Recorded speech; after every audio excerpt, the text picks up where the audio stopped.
Hello बच्चों, let's read the question. The pitch of a screw gauge having 50 division on its circular scale is 1 mm.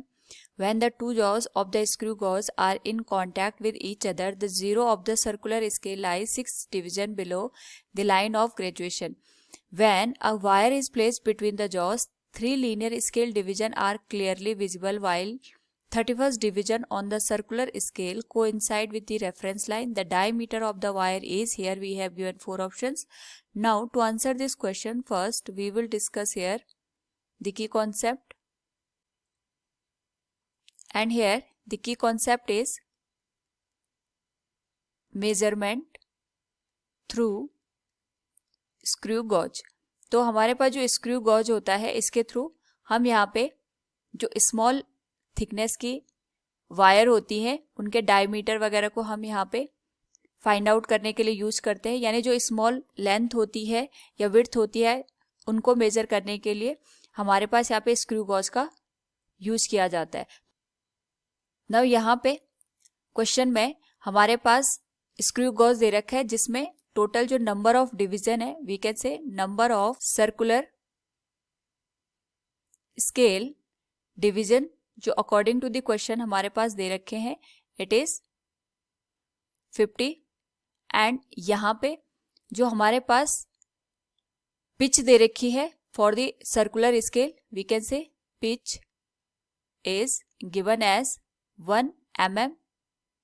तो इस case में जो हमारे पास यहाँ पे लीस्ट काउंट आएगा, वी कैन से जो लीस्ट काउंट होता है, it is given as the ratio of pitch with respect to the number of circular scale division, या हम इसको शॉर्ट में लिख सकते हैं CSD, कि हमारे पास यहाँ पे स्क्रू गॉज में कितने डिवीजन दे रखे। तो पिच हमारे पास यहाँ पे 1 mm के बराबर है और जो सर्कुलर डिवीजन है 2050।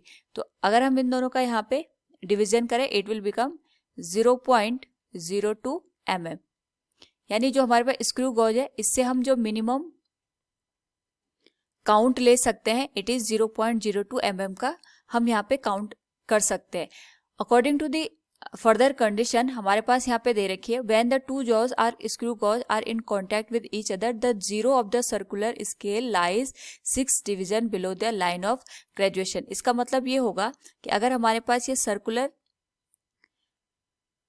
रीडिंग के लिए हमने यहाँ पे वायर रख दी है, तो जो जहां पे हमारे पास रेफरेंस होना चाहिए, या फिर हम कह सकते हैं जहां पे हमारे पास जीरो लाइन होनी चाहिए, that is 6 division below the line of graduation. जहां पे हमने ये वायर रखी है और ये हमारे पास यहाँ पे स्क्रू गॉज है, इसका हमारे पास रेफरेंस होना चाहिए जीरो का, लेकिन ये जो जीरो लाइन है या हम कह सकते हैं रेफरेंस लाइन है, वो इस वायर से यहाँ पे 6 डिवीजन बिलो रखा है। यानी यहाँ पे हमारे पास जीरो जो स्केलिंग है वो हमें विजिबल हो रही है, और यहाँ से इस रेफरेंस लाइन से जो जीरो की हमें यहाँ पे स्केलिंग है, इसके बीच में हमें यहाँ पे टोटल 6 डिवीजन देखने को मिल रहे हैं।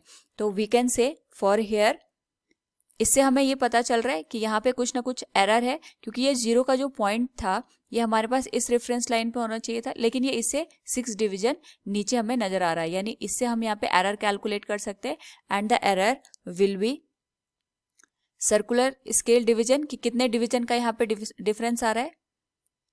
We can write scale division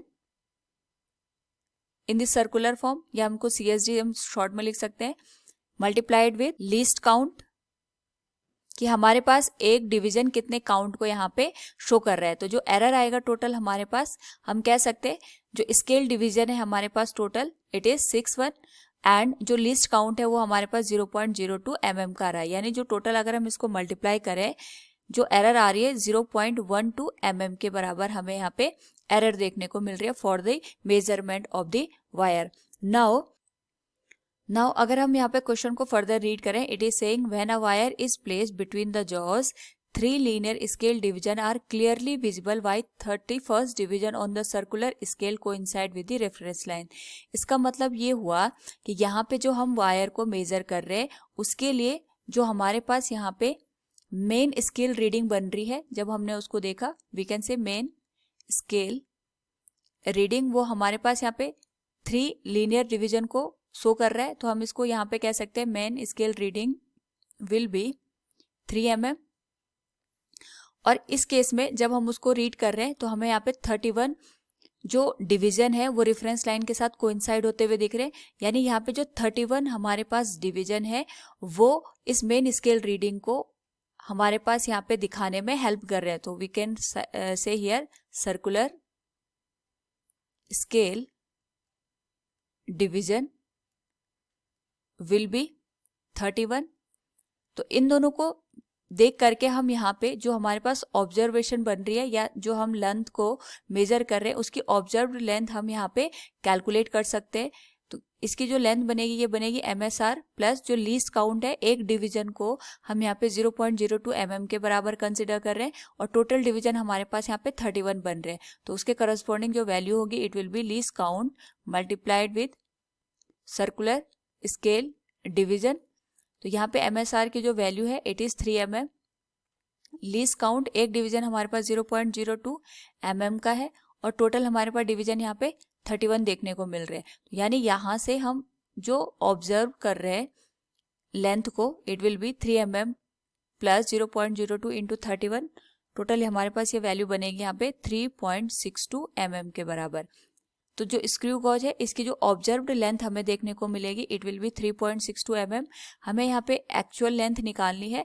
we know that जो हमारे पास एक्चुअल लेंथ मिलेगी it will be observed length minus जो इसमें एरर प्रोड्यूस हो रही है। एंड वी नो दैट यहाँ पे जो हमारे पास जीरो स्केलिंग थी that was the 6th division below the reference line. तो उस वजह से जो एरर प्रोड्यूस हुई इट वाज 0.12 mm का एरर प्रोड्यूस हो रहा था और जो हमारे पास ऑब्जर्व लेंथ निकल के आई है इट इज 3.62 mm। दोनों का अगर हम यहाँ पे माइनस कर दें तो हमारे पास जो वैल्यू निकल के आएगी इट विल बी 3.50 mm के बराबर। तो जो ये वायर की एक्चुअल डायमीटर है it can be find out as 3.50 mm। So from the given question we can say here the diameter of the wire is 3.50 mm. Option second will be the correct answer. Hope all you understood it. Thank you and best of luck.